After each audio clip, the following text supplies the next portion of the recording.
Oh my goodness, we're live finally. Sorry I'm late if you're waiting for me. Mom life is happening here.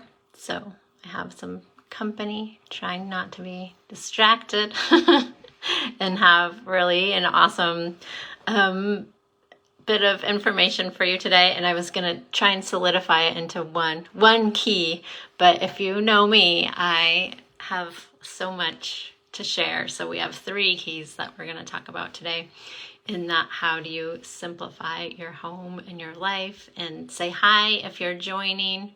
Happy to have you here and excited to really bring some transformative power to your life today. And if you can embody what I'm about to talk about, everything in your life can change. And I've just been reflecting so much on my own life and how, oh my goodness, so much has changed. And it's even like when I start to like share or talk about it, it's like so much, I don't even know where to begin. And part of that I realize is like that tendency that I've had to like kind of minimize things and like don't be too much kind of feeling. So I would just say what's possible for you when you are able to do these things I'm about to share. So there'll be 3 keys that we go over today and how to have like really game changer for your journey towards simpler, happier,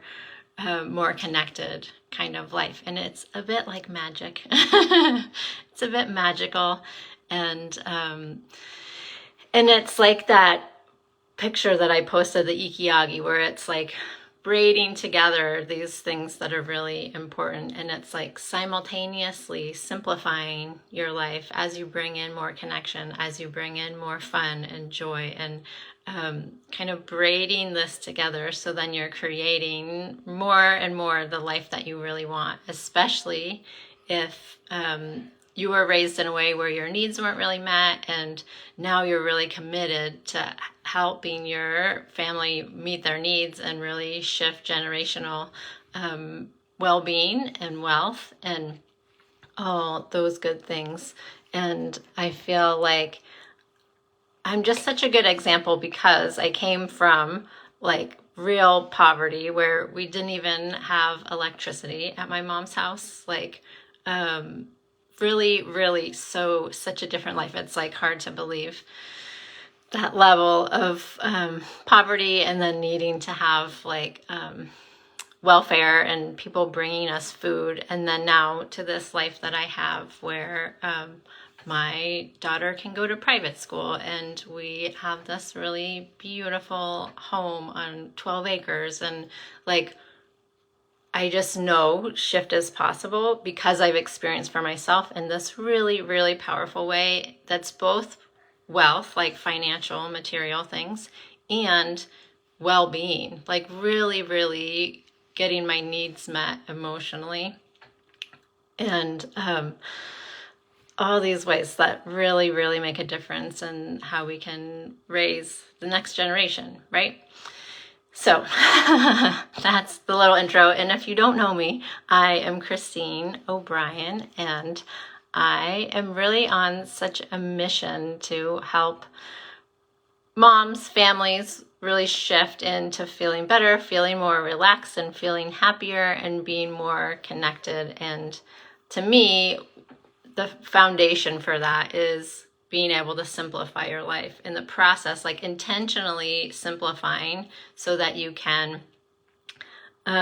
really become aware of who you are and what your needs are, what your desires are, and then how do you create that in your life, like one step at a time, to bring more of what you want into your life, and more connection and more calm, and just braiding those things in. So all right, so I think I've set the stage now for this little conversation that we're having, this fireside conversation where I'm fiddling with my hair. Did you see someone? I think they didn't like I was doing that, but I am not a professional speaker, so I'm trying. All right, so these keys, these 3 keys that I'm going to talk about today, they're not just any keys, they're definitely golden tickets to reclaiming your space, your peace, and your happiness. And through that connection, which I think is one of the most important things in our lives. Connection and mental health, mental well-being are my values. All right, so are you ready to unlock these keys? Say hello, comment. I can see people are watching. I don't know. Sometimes I guess you can't see comments while you're live. So hopefully you're enjoying this and here for learning and growing. And if you're catching the replay, let me know. And if you're new, we have so many new people joining our world here, our village. And I'd love to know if you've been here a while or if you're new, so I can know that you've been here or that you're here. And then, all right, so let's dive in. Number 1 is making it fun, bringing joy to the process. And as I thought about this, so I'm talking about simplifying, but actually what I realize, it's like your life. Like if you want better relationship with your partner, your kids, your friends, it starts with like more fun, right? More fun and connection. And if you're been avoiding, you're like, I want to declutter, but actually I just want a decluttered space. I don't want to do the work. And like, I'll do that next time. Put that off. So we're procrastinating because it feels like a chore. It's not fun. And there's lots of ways to bring joy to the process and make it something that you're actually looking forward to. And infusing this playfulness and fun and like, what are the things that make it fun for you? So you might be like Netflix and fold type of thing.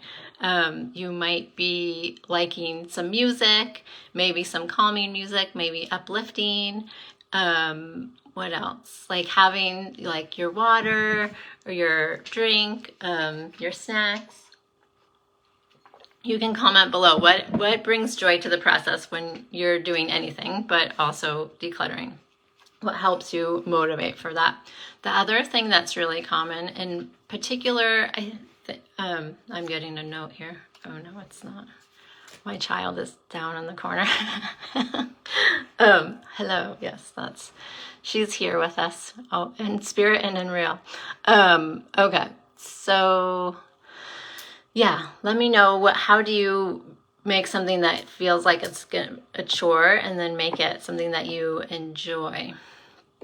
Oh yeah, that's what I was going to say. For people who are neurodiverse, often people with ADHD, it's really helpful to have a friend. And so that could be someone you talk to on the phone or someone like comes over, as long as they're not judging and making you feel worse, because then you'll like avoid it. Another mistake I think a lot of times people make is that you're like, okay, I'm finally jumping in and gonna declutter, and then you're like, do 8 hours, you do like, oh my gosh, and you're exhausted afterwards, and it's like, oh, I'm never doing that again. Kind of like your body is like, oh no, I don't want to do it. There's this other thing that's super interesting too, is along these lines of bringing joy to the process, is noticing in your mind. Like a lot of times my clients will be like, oh, it's a monster of a project. It's this huge thing I have to do. And so in your mind, it's like bigger and bigger. And then that's like, you're literally like, your body is like, it's unsafe to do this. And so I'm just going to not let you. I'm just going to help you not do this. And so noticing your thoughts about the decluttering project, it's a mountain. It's like really big. In Marie Kondo, she does suggest like if you have trouble letting go, then having that mountain of clothes or those like seeing like a huge stack can be helpful. But I find especially if you have ADHD and trouble focusing and get overwhelmed, you don't want to have this big mess that's like there and then worse and like it doesn't feel good. So if you break it down, this is like a side note tip. It's not one of the main keys, but making it fun is also making it feel safe and making it feel like doable. So yeah, I can't tell if people are just quiet or I'm not seeing comments. Anyways, I see there's people here, so I'm glad you're here. All right, so on that note, number 2. Key number 2 is being trustworthy with your word and action. And that's like what I was saying before. Like if you've ever been in that situation where you're like procrastinating, it's like, yeah, I want to get this project done. I want to do this thing. And then you don't do it. And then it's like, well, this other thing gets in the way. And you can maybe compare this for yourself if there's like, if someone else has asked you to do something, you're dependable and you show up, and like even if you don't want to do it, you do it and you're there for other people. But then if you feel like this project of decluttering is for yourself, for your own sanity, for your own well-being, just for your own self-care, oftentimes it's super easy to get that like other things get in the way. Like partly we're avoiding it, but also we're not claiming that space for our own needs. And so that can be something to be aware of. But I do want to connect this to braiding that in of your trustworthiness in your word and your actions and how dependable you are for yourself and then other people. But like I said, sometimes it is easier to commit to others than ourselves. Right. So some things here. So we're going to go deep today. We're going to really like uncover some layers so that you know what I'm about and you have some awareness of yourself and then how to move in the world in a new way. Like I said at the beginning, if you really can incorporate what I say into your life, like everything can change. Like really, like your connection with your partner, your kids, your home space, your job life, your career, your everything can really change. Your ability to be calm when everyone is chaos around you. Like all these things can really shift from that having pleasure and the activities that you need to do and bringing more fun into your life. And then what we're talking about here is this like being able to know like that you're capable and that you're going to do what you say that you're going to do.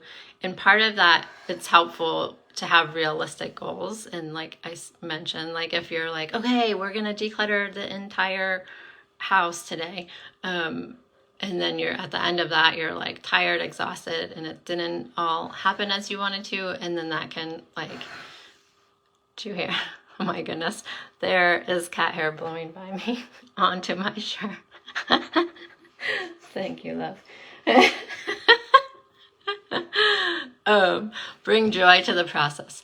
So, all right. So yeah, just following through with your word so that you can feel like you have confidence in yourself and have a positive example for those around you, and that foundation of trust that creates connection. So we're braiding together all these ideas, and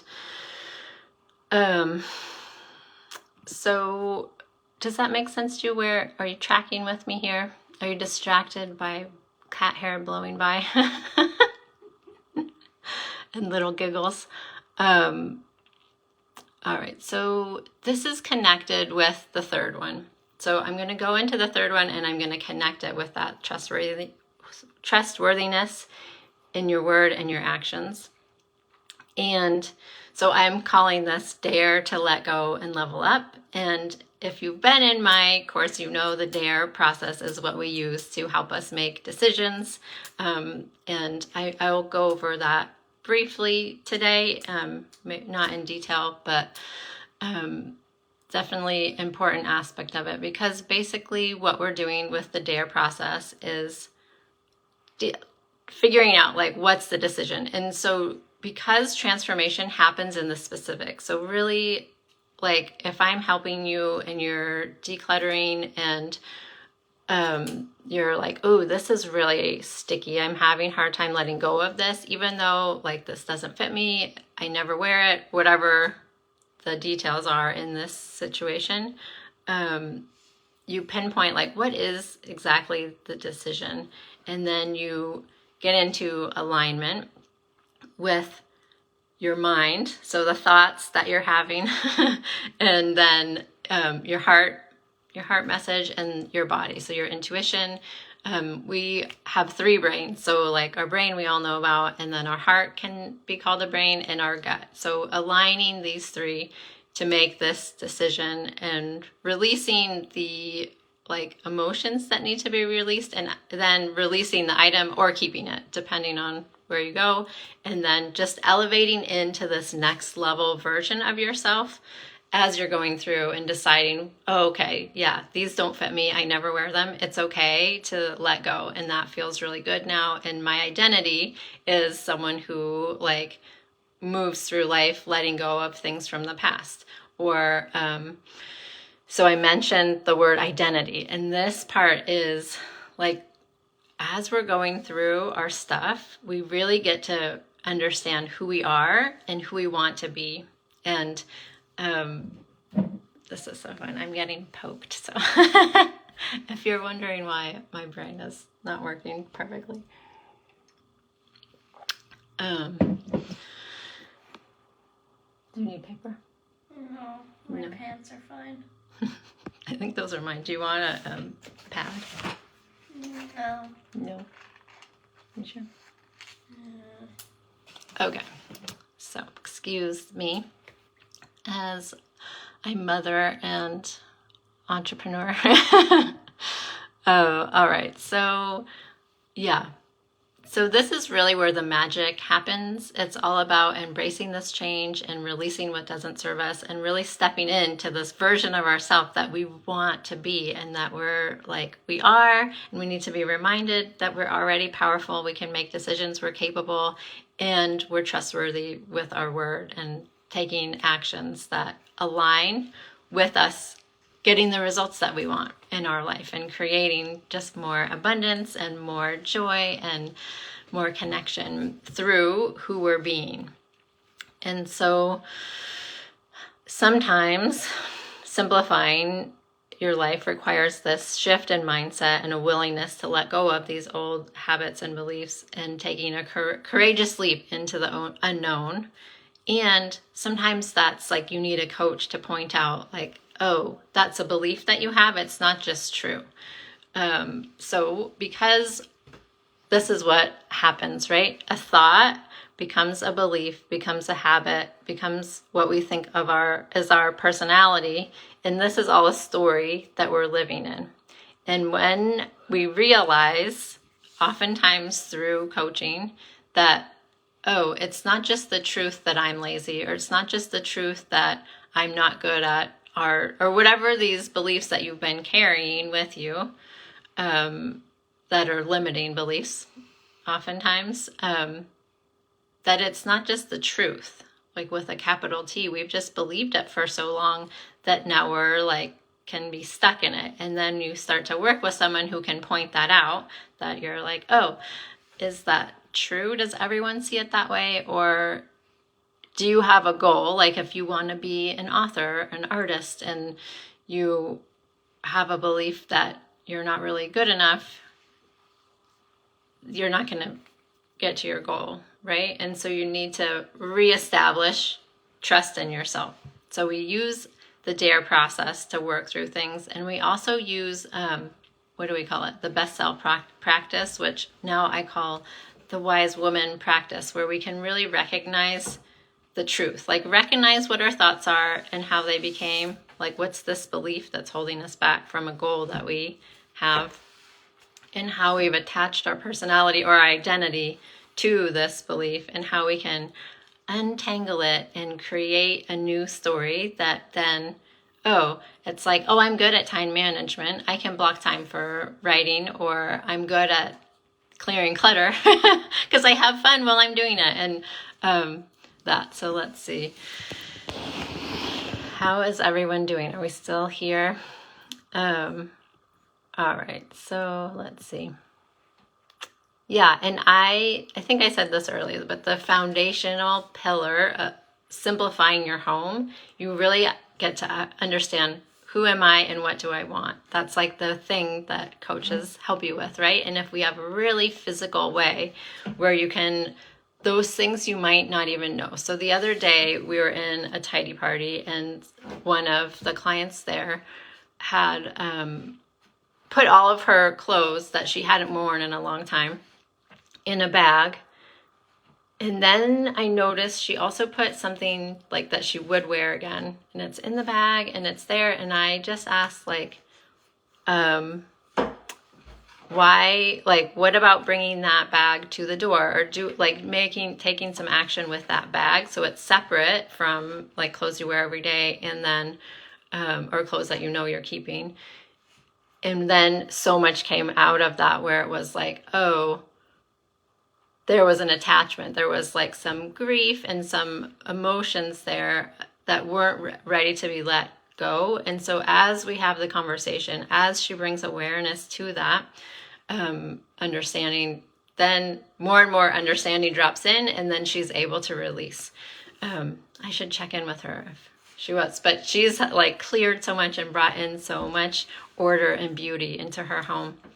And like through these little moments, then we get to learn and grow and make new stories and decisions and actions and make space for what we really want.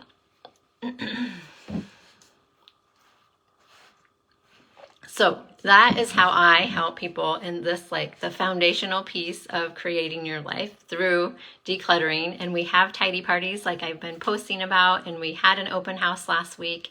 And if you would like to have access to the recording from that, you can let me know in the DMs. And let's see. So I think people, if you have questions about what is a tidy party, I'll just kind of give you a little, that was a glimpse, like where it's like, oh, I noticed this is happening for you. And then help like kind of unravel what's happening and make progress. The other thing, so people look forward to it. They're like, oh, I'm going to see the people that help me and we have fun together, and you're looking forward to decluttering your own stuff. It's like this beautiful gathering of like-minded women who are all very intelligent and very have a lot going well in their life, and they have this challenge. And when you get in a room with other powerful women who have similar challenge, almost immediately you're like, oh, nothing's wrong with me. Like I'm wonderful too. And you can see yourself in a whole new way just from that moment of opening the door and being like, I belong, and there's other people that are amazing and struggling. And that connection, I think, is really important for people. And that, let's talk about why people absolutely love it and they keep like asking for more support. And oh, there goes my friend. Let's see, what do people really love about it? It is that accountability, like being able to block your time, and like because it's on your calendar and like other things aren't going to get in the way. You're blocking that time. And some people are even able to just keep that time blocked, even if we're not having sessions that week. And so it can just become like this habit, right? This thought that, oh, tidying is fun. I'm supported. This is great. And then it can become a habit, a habit that, and then it's your identity of like, I'm amazing at cleaning and keeping a clear house. And now I have space for these other things that I'm going to realize I'm amazing at, writing my book or traveling or whatever the things are, creating my business. Let's see. So I'm trying to see what other things did people say about it. Oh yeah, staying focused, huh? Just like I demonstrated not being able to do, but just being able to focus, like have these 2 hours that are blocked, and then you're able to focus and get way more done than you would just on your own, being distracted, things getting in the way, having that coaching in the midst of it, having that personal connection with these other lovely women who are part of the group. Yeah, accountability. Oh, motivation, being able to be motivated. And that's what we use the wise woman practice, I realize, is really good if you're typically procrastinate on things, because we're connecting in like, I used to use it like every day for my to-do list. Now I've become like, I ingrained this, I embodied this sense of like, oh yeah, I don't need to worry. I'm not going to procrastinate. I know I'm going to get this done. I know I'm capable. And it's because I practice the wise woman practice over and over again. And it's a very specific way where you're getting clear about what your goal is, and then you're getting clear about how you're capable, how you've already done similar things to this before in the past, or and then bringing in those like affirmations about what's true about yourself. And like when I end up at the end of a few minutes time of doing this, and I just feel like, oh yeah, I'm amazing, I can do this, yes. And then I get these things done that I would have been not wanting to do or procrastinating on. And so that's what that's used for. And we have I have a new training that I'll be sharing into the Tidy Party group, the Making Space group. That's really, and I have such a good story that happened just the other day. So if we understand like our energy, our frequency, our mood, like how we're being, and we can really ground into our own energy, and then not let other circumstances or other people's energy like wobble us and put or take us down into like a negative spiral, which has been like challenging basically my whole life. And then I started to really focus on noticing like staying in my own energy and protecting that, and being like aware, just bringing in that awareness, which is always the first step of changing, right? That when I practice also my frequency, raising my frequency, being in a better mood, whatever, like positive vibes, though you get to have all your emotions and like just still be good. But I think I'm going to tell a story because it's like a good example. And it's personal and private, and but I think it's powerful. So my husband can be pretty moody and like get angry and frustrated. And we've been together almost 30 years. And for a lot of that time, it's like trying to navigate someone else's energy. And often it's like we're doing something together, we're on a trip together, we're in the car together. And the other day, and that it would really affect my energy. And then I would, because of codependent kind of tendencies, like feel responsible for his emotions or that type of thing. And just feeling sensitive and affected by someone really close to you in a close proximity having a bad mood, right? I don't know, tell me if you know what I'm talking about, if you've experienced being affected by other people's energy or mood, especially with a close relationship. Oh, my hair. Distracted. So I've been practicing just having awareness of like, how do I want to feel today? And like setting my day with a blessing and intention, and doing some different practices for my own mood to be me, like my own energy. And so the other day, my husband and I were working on a project, and it was like, we have bunnies and they're in the garage because the cats, and it's not exactly ideal. And we also live on the 12 acres that I mentioned, that's wildlife. So there's bobcats that we see sometimes, and there's foxes and cougars, and so we don't want them to be outside all the time. Anyway, so there's this like, what do we do about the bunnies? And then he remembered that there was like this chicken wire, no, it's not chicken wire, some type of fencing that we could make a stronger fence for them and have them outside more, because they really like to be outside. Anyway, so he's doing it, and it was like the grass had grown over the fencing, and he was really mad. And he was like frustrated, and I wasn't sure like I asked him, I was like, are you enjoying this? It doesn't really seem like you're enjoying this. And he was like, no, this is like, he was like mad about, I can't remember what he said exactly. I feel like the underlying thing was like the story that he was making it mean about himself.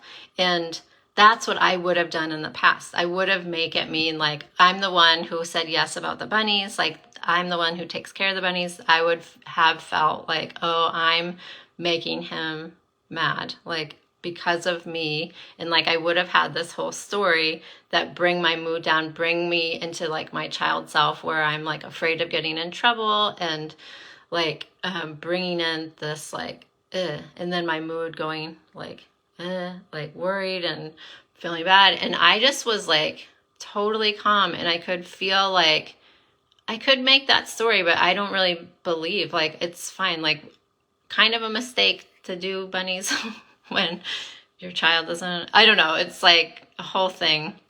But we also love the bunnies and want them to have a nice home. And I just didn't even go there. I just was like, you know what? Right now I'm feeling like this could be fun. We're like trying to get the fence out, and like I just was enjoying the time and just letting him have his space with his own energy and my energy separate. And like, yeah, I could have compassion. I had compassion for him. And it was like, we just moved through it. Like, before I was able to hold space for myself and hold space for him, I would have been like, maybe we could have gotten in a fight and I would have been defensive. Like, well, we could have turned into this whole thing. But really, because of this practice of my own, keeping my own frequency, we were just able to move through it and like got the project started, and it was like, maybe we'll do this another time when it's more enjoyable for everyone.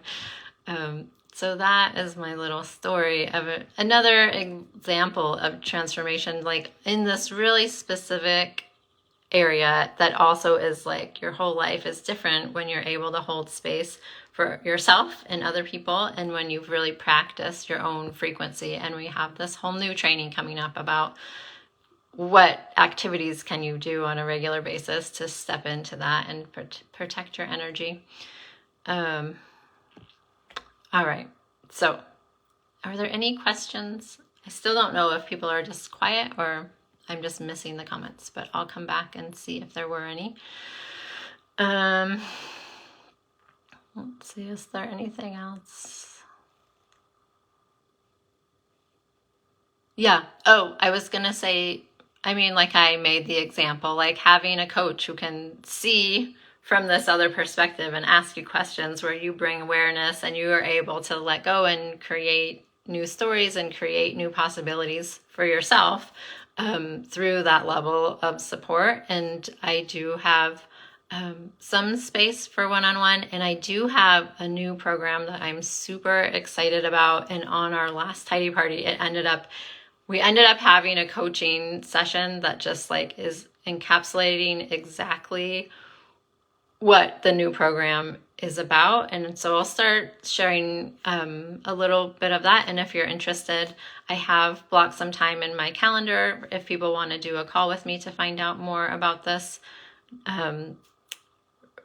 connected motherhood hive that I'm creating. So I'm really looking forward to bringing more into the world about this. And I think that like if I distill down that coaching session, which I didn't share, it was in the public, like open Tidy Party, but I didn't share it because I feel pretty protective. One of the things that I've had feedback about is that how safe people feel in my containers, my sessions, and even if it's in a group, people feel like open to share. And so I think part of that is like keeping it confidential. So if I distill it and keep everyone's privacy and whatever, and find this seed that a lot of people could relate to, is what I said in the beginning about this generational well-being and really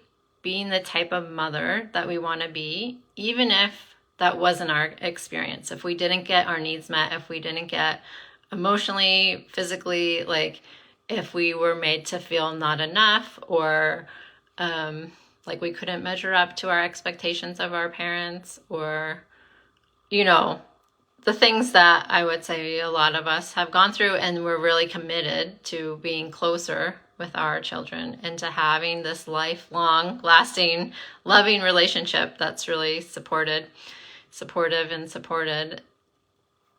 That there's, I think like the simple term for that is like your mother wound, or like that's like a common term, right?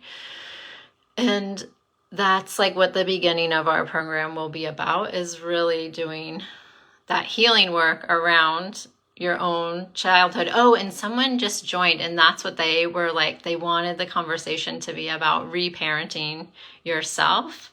And in a sense, that's what this is, like recognizing what your needs are, what your wants are, what your desires are, and where you are allowed, and you allow yourself to receive, and allow yourself to see yourself in that best light, to see yourself as your wise woman. And so that's part of like the foundation of being able to be that type of mom who's really showing up for their kid and their needs, because you're showing up for yourself and you're being supported in that way. Does that make sense? And so there is that like braiding again. I just feel like it's such a good, there's so many pieces that in our lifetime, like day to day, we just need to be doing a lot of different things, like supporting our family, supporting ourselves. Oh, and that allowing ourselves, like someone had posted recently about how they really enjoy putting away their children's clothing and not so much their own, and really reflecting on how that was like that way that self-care is and can be challenging, like noticing where you're allowing yourself to take care of yourself even, or allowing other people to give you that love, and like opening to it, because if you haven't had that type of support, then it can be like something that needs to open. And so that's what we'll be doing in the motherhood program. You did good. I love you.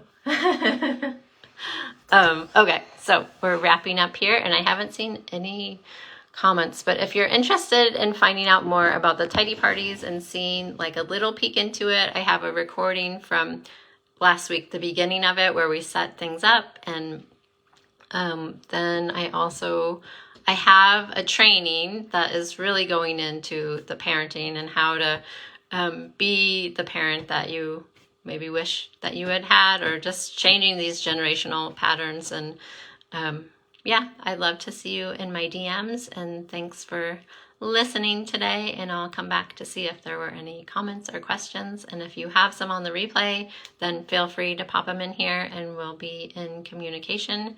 And definitely my DMs are open, so come on in, ask questions, see what kind of support you need and what is available. All right, have a beautiful day. Thank you.